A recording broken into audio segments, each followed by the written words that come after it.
ladies and gentlemen, Music with Purpose, live and raw, presents Brendan James Donahue.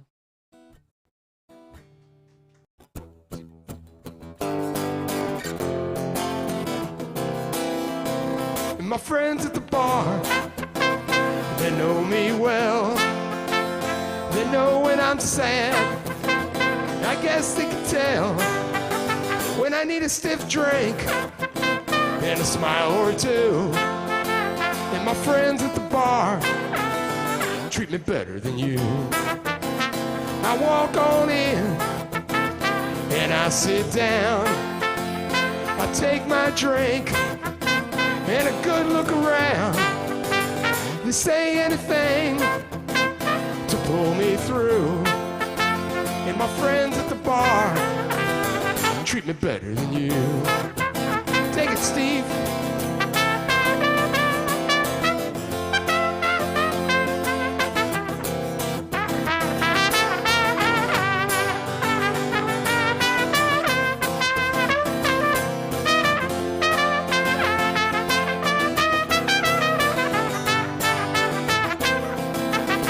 And then I drop by anytime. Come on in, take a swig, have a seat, rest my feet and not stare at these walls. And it don't make sense every day I come home and you act that way. I've done everything that a man could try to do. And my friends at the bar, they understand there's a time and a place not to mess with a man who's seen too much what this world can do.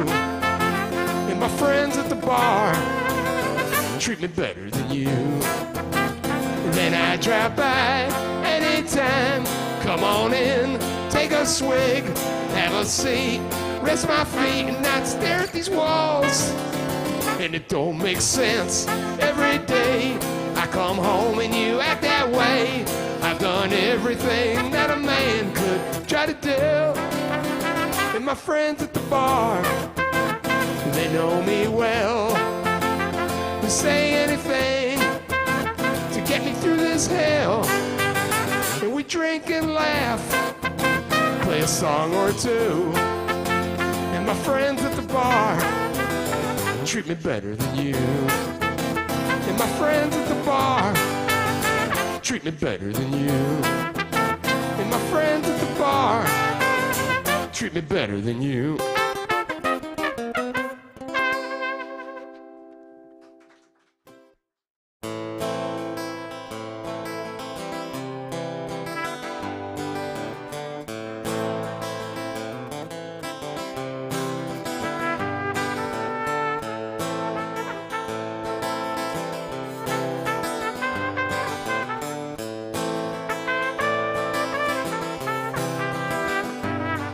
I walked into a bar last night to have myself a beer when this horrible sound hit me just like a brick between my ears. And this guy was singing karaoke and he was way off key.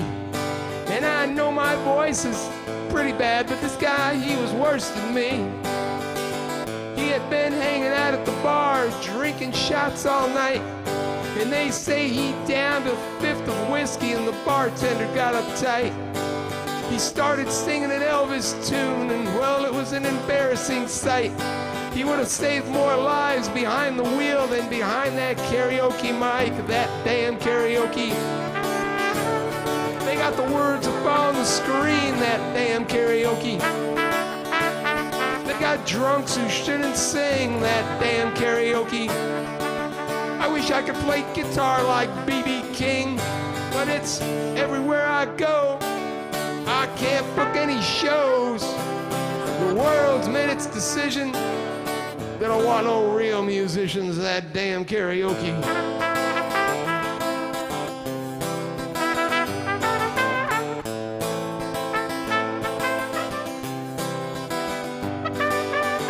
I went out on a blind date a couple of weeks ago. My friend said she looked like Shania Twain, and I believed them, don't you know? She called and said she'd pick me up, and I figured, well, you know, that would be all right. This way I could get drunk and stupid and I won't have to drive. After dinner, she suggested we go dancing at a club. And I said, okay, and you might say, I guess I was out to have me a little bit of fun. She pulls into this karaoke bar, and well, what more can I say? She had a man face that could stop a clock, and hell, I looked more like Shania Twain, that damn karaoke. They got the words up on the screen, that damn karaoke. They got drunks who shouldn't sing, that damn karaoke. I wish Carrie Underwood and me would have a fling, but it's everywhere I go, and I can't book any shows. The world's made its decision. They don't want no real musicians, that damn karaoke.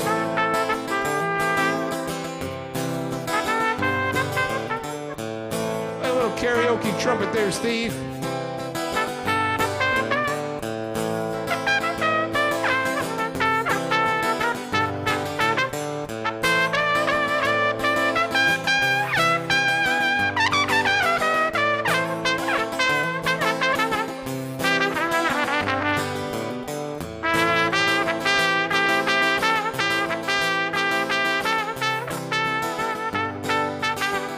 Next verse happened in Plainville, Connecticut.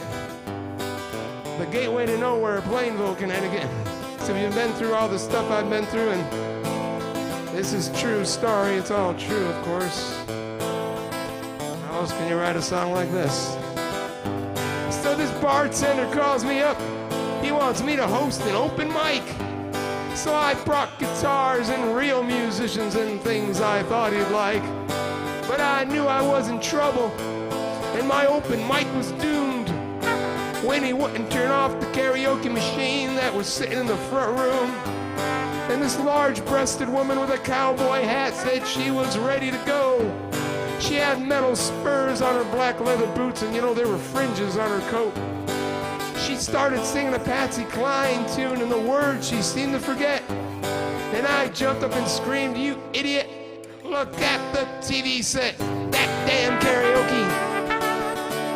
They got the words up on the screen, that damn karaoke. They got people who should never sing, that damn karaoke. Why do beautiful women keep marrying Larry King? But it's everywhere I go, and I can't book any shows. The world's made its decision. They don't want no real musicians, that damn karaoke. That damn karaoke. That damn karaoke. Sure hate karaoke.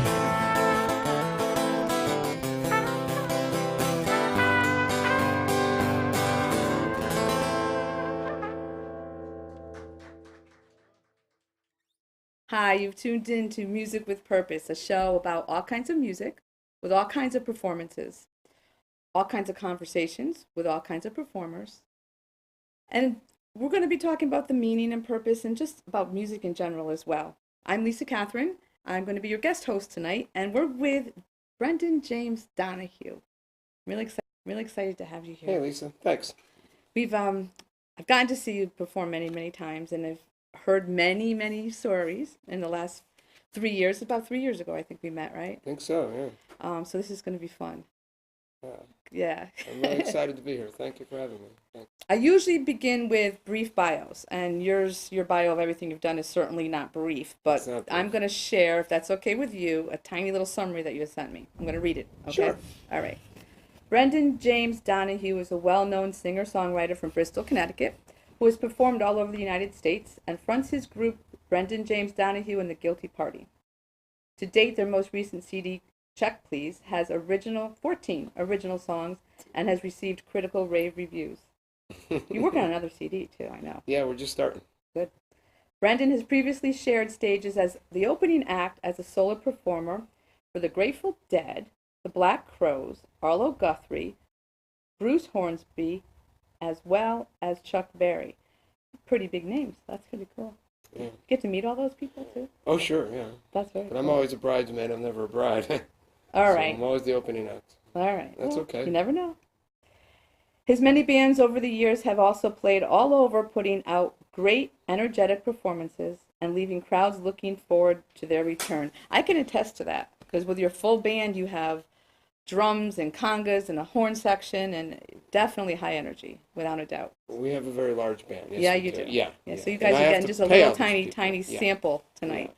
I want to clarify that. I didn't write that, by the way. Somebody yeah, wrote it for a you. publicist wrote that. I Okay. wouldn't, yeah, Okay. Fair enough. blow my own horn like that. That's for sure. But yeah, That's that's okay. all true. We got the info in. Yeah. Let's chat. Sure. What I like to know is when did you first get, or what was music? How old were you? When was music affecting you? When do you, what's your first memories of like, wow, I like this music? Uh, for me, it was probably my older brother Patrick Okay. who kind of brainwashed me with the Beatles, and I didn't know there was any other band but the Beatles until I was probably 9, 10 years old, and my sister gave me a Christmas present one time, and it was a I think it was a Dave Clark 5 or something. I don't know what it was, some record, and I remember looking at the record and saying, "This isn't the Beatles," and I really hurt her feelings, but I didn't know. I was just a little kid, you know, and she was very upset, and so, but I started writing songs when I was really young. This little How dog, old? like maybe Two? 6, maybe 4, 5, 6 years old. I had a That's little dog very named young. Teddy Bear. I remember the first song I wrote was about my little dog Teddy Bear. And I used to make up songs about her and then her son George. And then I started making up songs about the cat DP and the other cat Pesty. And I just made up songs about all the pets. That's my first memory of writing songs. So 5, 6? Yeah. And my mom always brainwashed me too because she used to put little instruments on my birthday Mom? cakes. Yeah. She used to put little instruments on my birthday cakes. And I didn't play any instruments, but there were little guitars and drums and everything. So, and she's always been a huge music fanatic and a dancer. My mother loves to dance, and so I've been to more concerts with my mom probably than anybody. I think her and I have seen the Rolling Stones probably 8 or 9 times, and No Bruce kidding. Springsteen a whole bunch of times Go, together. Mom. Yeah, my mom is something else, and so between my mom and my brother and the pets, I think. And that's Trixie, my little Boston Terrier, who passed away a few years ago, year and a half ago now. That's Trixie. I wanted her to be included. And Ringo, I didn't picture of Ringo. I have small pictures of Ringo, my English bulldog. Pets, you've been writing songs. Have you written any Ringo songs has about more Ringo? songs. Ringo has so many songs. It's ridiculous. I sing Really? him songs every morning. He will not get off his bed until I sing him his songs. That's Yes. awesome. He's very spoiled. So that's your whole life you've been writing songs about pets. Yes, pretty much. Very nice. Yeah. How old were you when you decided you wanted to perform publicly? When you thought you wanted to just be a rock star or be a performer, singer, songwriter? No. There a certain time when you're like, I want to do this professionally, or I want to Yeah, do this I on remember stage. it actually very well. I played my brother's older his buddy Brian Hash Brown. He plays down in Texas. He's a blues player. Brian Coway. He brought me up on stage at this little biker bar in Bristol when I was about 14 years old. And I never really took guitar lessons, but I used to watch him play, and he'd show me some chords. And then all my brother's friends, they were all musicians. They would all come over and say, "Hey, here's a C chord, here's a D chord." And then one day I went to the bar with my brother, and obviously I wasn't old enough to be in there, and they brought me up on stage, and I played with the Hash Brown Blues Band. I think I was 14 years old or something, and all these people were cheering and yelling, and I thought to myself, yeah, I could do this forever. So it's about that time. You know, that's it. I have on here to mention open mics because you run open mics. I've been to your open mics. I love live music. I love Yeah. checking out new music. Open mics are awesome. But one of the things that you do that I've noticed with your open mics is you are a big encourager of kids, Yeah. of young Yes. people, and your open mics are popular for that. Yes. And is that, you think that's because when you were a young person, Be- you were encouraged to? Because that's what helped me. You know, I never had stage fright that I know of, but Can't relate to I that. think I really enjoy getting kids up there and encouraging them and seeing the happiness on their faces once they've done it. You know, once they've performed in front of a crowd and seeing their parents taking the videos and taking the pictures Mhm. and just seeing the joy that they have because it really is could be such an integral part of their life, music. And it helps with everything. If you're happy, if you're sad, there's always music. And if you could play it, you can, even if you play it just in your bedroom, you don't have to be on a stage anywhere. But just to play music, I think, is the essence of life, and it's the universal language. It's a cliche, but it's very true. Absolutely. You can go anywhere and play music, Yeah. I was in Jamaica years ago, and I was playing rock and roll, and everyone was playing reggae, of course, everywhere. So I didn't know if they'd like me, and I was playing rock and roll and traveling around, and they loved it because it was something different, Mm-hmm. and it's just something that everyone can relate to, no matter what the genre is. I've listened to Josh Groban, for instance. He sings, I think, 3 or 4 different languages, and I don't have to know the words, and I just love listening to. So many musicians can, when they're good. It doesn't matter if you don't know the words. It's right. the emotion behind the music, the words. So you're right, universal language, because you can still feel and get an idea whether it's a happy or sad or angry type of song just by the feel of the music. So so I enjoy your open mics. I personally, people that know me hear me always talking about open mics as a place for people to go to listen to music. Everybody thinks it's all about musicians.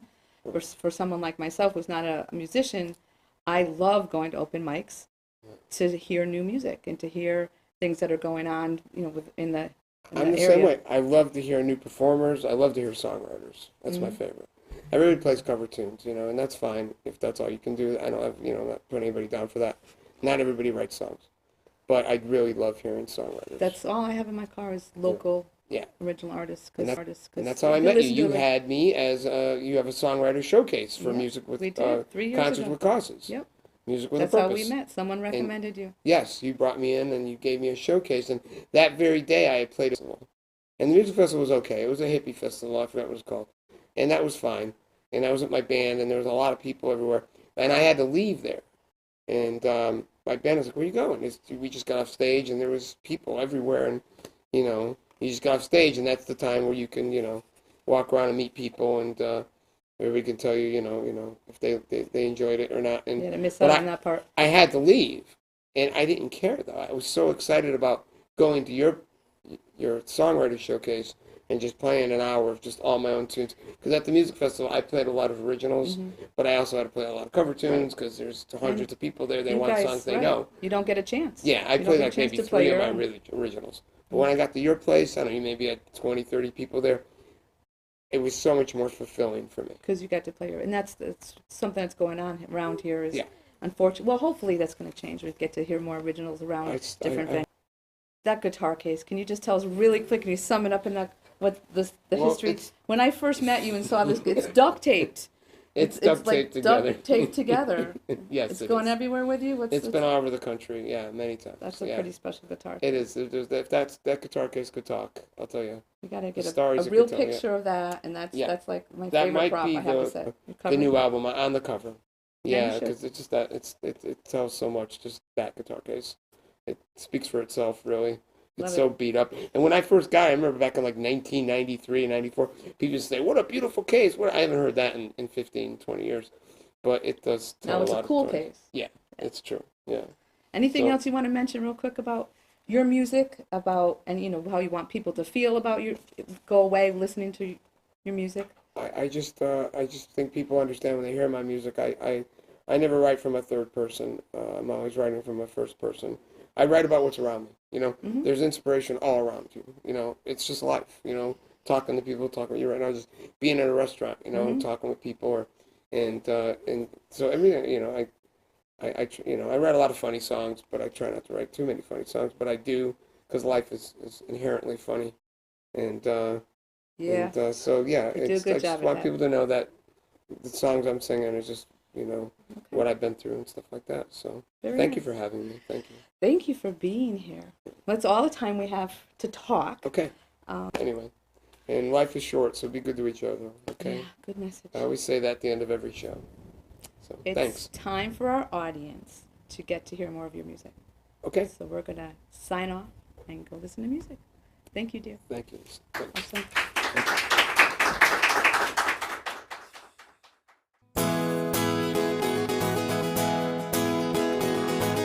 you.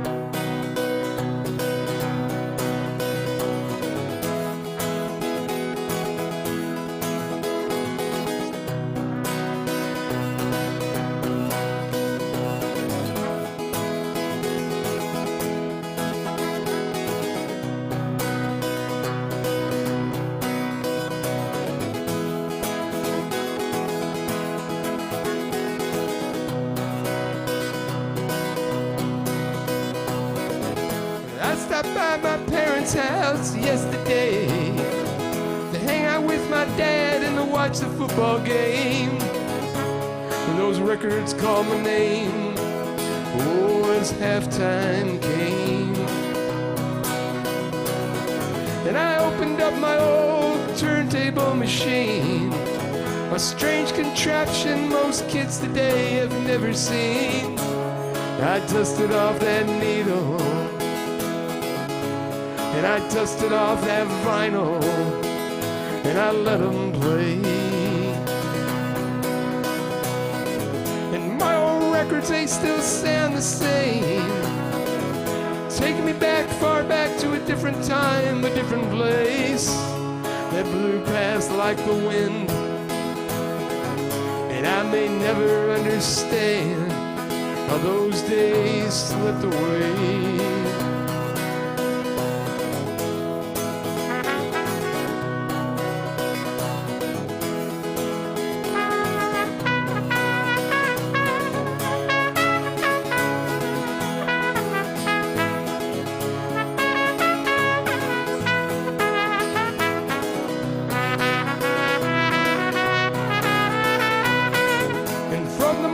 Dropped that needle on the vine.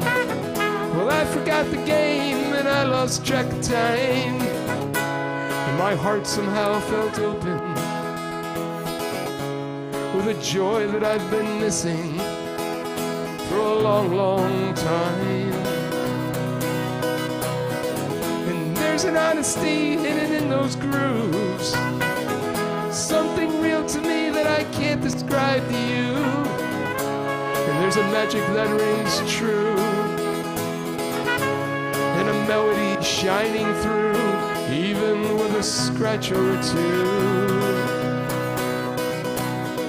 And my old records, they still sound the same, take me back, far back to a different time, a different place that blew past like the wind. And I may never understand how those days slipped away. And so tonight I'll open my turntable machine, a strange contraption most kids today have never seen. I'll dust off that needle, and I'll dust off that vinyl, and I'll let them play, and I'll let them play, and I'll let them play, and I'll let them play.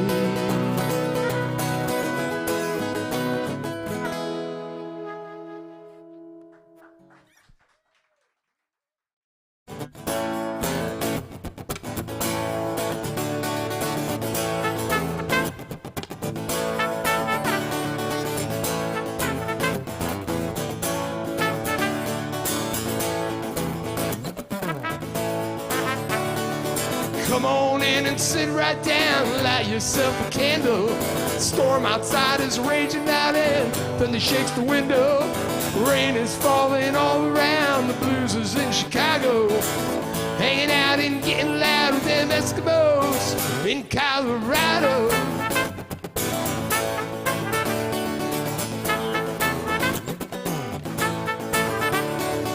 Eagles dancing in the sky, Fred is staring rabbits. Marlboro Man has changed his mind and now he's kicked the habit. Underground invitation to the celebration. Ice Age coming, don't you know, for them Eskimos in Colorado.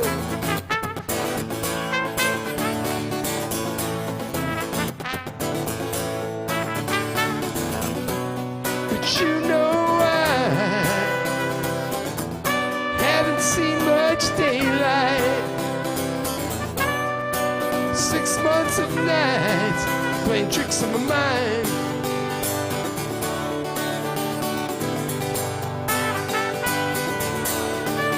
I need some sunshine.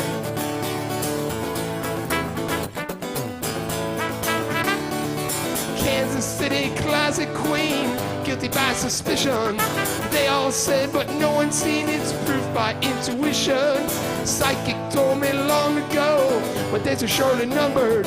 Ski trip through the Amazon and it makes me start to wonder, will I ever make it home? Is this hasta luego? Will I play out in the snow with them Eskimos in Colorado?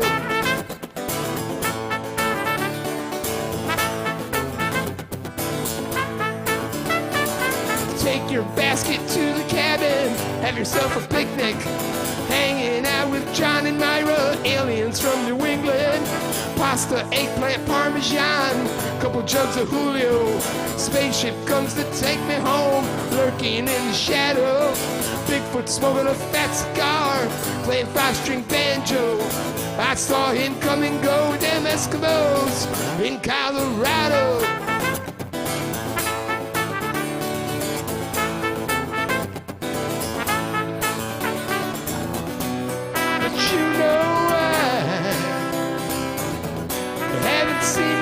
Daylight, 6 months of night, playing tricks on my mind.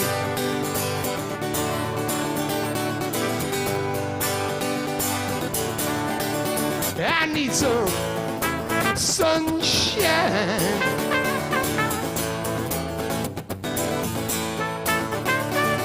Minding my own business one night, drinking in a nightclub. I only had $4.95 and I'm feeling like a real bum. This beautiful girl comes my way, flashing the C notes. The place is warm, but suddenly the temperature gets real cold.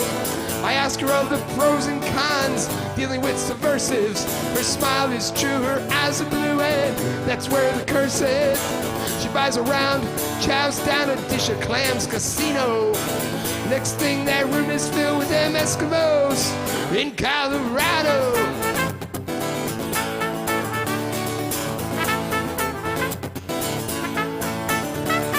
So come on in and sit right down, light yourself a candle.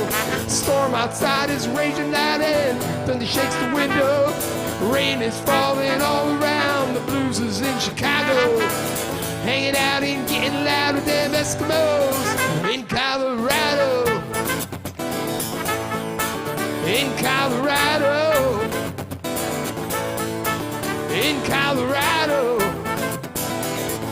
Eskimos in Colorado. In Colorado.